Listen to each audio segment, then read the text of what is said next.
Hello student, তোমাদের সবাইকে the polity গুরু ফ্যামিলিতে আবারও স্বাগত জানাচ্ছি। আজকে আমরা এই কিছুক্ষণ আগে যে মক টেস্ট নিলাম সেই প্রশ্নের উত্তর আলোচনা করব। ঠিক আছে, তো চলো শুরু করা যাক। আজকে পঞ্চম অধ্যায় ছিল, তাই না? কে কত পেয়েছো সেটা বলতে একদম ভুলো না, কমেন্ট করে জানিও। ওকে, তো এক দাগের প্রশ্ন ছিল, গণপরিষদের ড্যাশ অধিবেশনে খসড়া কমিটি গঠন হয় পঞ্চম অধিবেশনে। ঠিক আছে, নেক্সট দুই দাগ, ড্যাশের মতে গণপরিষদই ছিল কংগ্রেস এবং কংগ্রেসই ছিল ভারত। কে বলেছিল এটা? এটা বলেছিল গ্রেনভিল অস্টিন বা গ্রিনভিল অস্টিন। এখানে টাইপিং মিস্টেক হয়তো রয়েছে, ঠিক আছে, ওটা হবে গ্রেনভিল অস্টিন। ওকে, তিন দাগ, গণপরিষদে ভারতকে স্বাধীন সার্বভৌম সাধারণতন্ত্র হিসেবে ঘোষণা করার প্রস্তাব দেন কে? সেই নেহেরু একটা উদ্দেশ্যমূলক প্রস্তাব দিয়েছিল না, ওখানেই বলেছিল। তো কে হবে? জওহরলাল নেহেরু। ওকে, চার দাগ, ভারতের সংবিধান সংশোধনের জন্য কয়টি পদ্ধতি অনুসরণ করা হয়? তিনটি। এটা আমরা আলোচনা করেছিলাম একবার একটা ক্লাসের মধ্যে, আলাদাভাবে করিনি। নেক্সট, ভারত ভাগের পর সংবিধান সভার সদস্য ছিল, ভারত ভাগের পর ছিল কত? 299 জন, আর 389 একেবারে প্রথমে ছিল। ঠিক আছে, নেক্সট ছয় দাগ, ভারতীয় সংবিধানের প্রস্তাবনায় ধর্মনিরপেক্ষ ও জাতীয় সংহতি শব্দ দুটি 42তম সংবিধান সংশোধনীর মাধ্যমে যুক্ত হয় কত সালে? 1976-এ। নেক্সট, সংবিধানের প্রস্তাবনাকে সংবিধানের প্রাণ এবং চাবিকাঠি বলে অভিহিত করেছেন কে?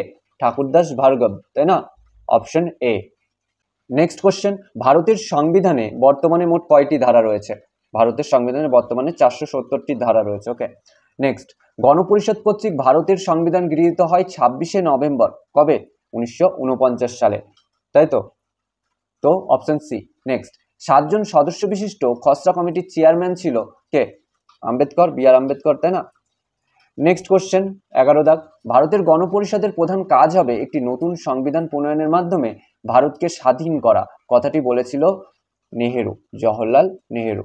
ওকে, নেক্সট, ভারতের সংবিধান প্রণয়ন করতে গণপরিষদের কতদিন সময় লেগেছিল? 2 বছর 11 মাস 18 দিন। কোথাও কোথাও 17 থাকে, কিন্তু এখানে যেহেতু অপশনে আমরা 18 দিয়েছি তো 18ই দেবো। ঠিক আছে, নেক্সট 13 দাগ, গণপরিষদ গঠন ও সংবিধান রচনার ক্ষেত্রে কোন কোন কংগ্রেসি নেতার প্রাধান্য ছিল? মহাত্মা গান্ধীর ছিল? ছিল না। বিবৃতি 1-এ যেটা, সেটা ভুল। বিবৃতি 2-এ কি রয়েছে? জওহরলাল নেহেরু ছিল, রাজেন্দ্র প্রসাদ ছিল, বল্লভভাই প্যাটেলও ছিল। তো কি হচ্ছে? 1 মিথ্যা আর 2, 3, 4 সত্য, তাই তো? তো অপশন ডি রয়েছে, দেখো। নেক্সট আসছে স্তম্ভ। তো খসড়া কমিটির সভাপতি কে ছিল? রাজেন্দ্র প্রসাদ, তাই না? ঠিক বললাম? একদম না, খসড়া কমিটির হবে আম্বেদকর। কেন্দ্রীয় সংবিধান কমিটি জওহরলাল নেহেরু, কার্যনির্বাহী কমিটি রাজেন্দ্র প্রসাদ, মৌলিক অধিকার বিষয়ক কমিটি বল্লভভাই প্যাটেল। তো A3, B1, C2 এবং D4, অর্থাৎ অপশন ডি। ওকে, নেক্সট কোশ্চেন 15 দাগ থাকছে। 15 দাগ কি রয়েছে? ভারতের সংবিধান রচনা করার জন্য বি কমিটি গঠন করা হয়েছিল। গণপরিষদের পঞ্চম অধিবেশনে এই কমিটি সার্বভৌম সংস্থা হিসেবে আত্মপ্রকাশ করে। তারপরে মোট 7 সদস্যকে, এখানে মটা এক্সট্রা হয়ে গেছে, মোট 7 সদস্যকে নিয়ে বি নামক কমিটি গড়ে ওঠে। ওকে, তো এখানে বি নামক কমিটিটি হলো কি? আমরা বুঝতেই পারছি খসড়া কমিটি, তাই না? Option C. নেক্সট, নিচের প্রশ্নের বেমানান শব্দটি খুঁজে বার করো। কি বলেছে? নিম্নলিখিত শব্দগুলির মধ্যে কোনটি ভারতীয় সংবিধানের প্রস্তাবনায় উল্লেখিত? সার্বভৌম রয়েছে, গণতান্ত্রিক রয়েছে, ধর্মনিরপেক্ষ রয়েছে, যুক্তরাষ্ট্র কথাটি নেই, ওর জায়গায় কি রয়েছে? ইউনিয়ন, তাই না?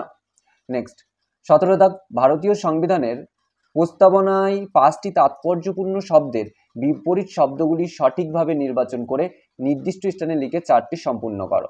দেখো, এই কোশ্চেনটা ডায়াগ্রাম টাইপের কোশ্চেন, ঠিক আছে? যতটা সম্ভব আমরা করার চেষ্টা করেছি টাইপিং। ওকে, তো এখানে দেখো 5টা শব্দ রয়েছে আর ওপরে কিছু দেয়া রয়েছে যে এর বিপরীত শব্দ বেছে নিয়ে এখানে বসাতে হবে। ঠিক আছে, দেখো, সার্বভৌম রাষ্ট্রের বিপরীত হবে কি? ঔপনিবেশিক রাষ্ট্র, তো এখানে 5 হবে, তাই না? সমাজতান্ত্রিকে কি হবে? সমাজতান্ত্রিক কি হচ্ছে? পুঁজিবাদী, তাই তো? তো 3 হচ্ছে তারপরেরটা। ধর্মনিরপেক্ষ, তাহলে এর বিপরীত কি হবে? ধর্মভিত্তিক, তাই তো? আর গণতন্ত্রের বিপরীত কি? রাজতন্ত্র। আর সাধারণতন্ত্র, এর বিপরীত হচ্ছে একনায়কতন্ত্র। তো দেখো, সার্বভৌম যেটা রয়েছে সেটা 5 নম্বরে রয়েছে। তারপরে সমাজতন্ত্র যেটা রয়েছে সেটা রয়েছে 3 নম্বরে। ধর্মনিরপেক্ষ রয়েছে 4 নম্বরে, গণতান্ত্রিক রয়েছে 2 নম্বরে এবং সাধারণতন্ত্র রয়েছে 1 নম্বর। মানে অর্থাৎ এর বিপরীত যে শব্দগুলো রয়েছে সেগুলো পর পর আমরা এখানে লিখে দিচ্ছি। তো অপশন কি হচ্ছে? অপশন এ আসছে। বোঝাতে পেরেছি? এটা আমরা কখনো প্র্যাকটিস করিনি, প্রথমেই মক টেস্টে দেওয়া ভুল হয়ে গেল হয়তো, তারপরেও ম্যানেজ করে নিও। নেক্সট, 18 কোন দেশের সংবিধান অনুসারে ভারতীয় সংবিধানের নির্দেশমূলক নীতি যুক্ত হয়েছে? কোন দেশ? আয়ারল্যান্ড, তাই না? 19 কত খ্রিস্টাব্দে ক্রিপস মিশন ভারতে আসে? 1942-এ। গণপরিষদের অস্থায়ী সভাপতি ছিলেন কে? সচ্চিদানন্দ সিনহা বা সিংহ। ওকে, তো আজকে এই পর্যন্ত কে কত পেয়েছো বলতে একেবারেই ভুলো না। ওকে, কমেন্ট করে জানাও। আর এই যে 17 দাগের কোশ্চেনটা যদি একটু বুঝতে অসুবিধা হয়, আমি আবারও বলে দিই যে ওর বিপরীত ওয়ার্ডগুলো পর পর বসিয়েছি আমরা। দেখো 5 নম্বরটাকে আগে নিয়েছি, তারপরে কি হয়েছে? সমাজতন্ত্রের পাশে আমরা 3 নম্বরটাকে বসিয়েছি, তারপরে কাকে বসিয়েছি? 4 নম্বরটাকে, তারপরে 2 নম্বরটা, তারপরে 1 নম্বরটা। তাই সেই অনুসারে পরপর যথাক্রমে যেটা বলে সেইভাবে আমরা সাজিয়েছি। ঠিক আছে, তাই জন্য আমরা অপশন এ চুজ করেছি, আমরা option B C D choose করিনি। বোঝা গেল? তো আজকে এই পর্যন্তই, সঙ্গে থাকার জন্য ধন্যবাদ।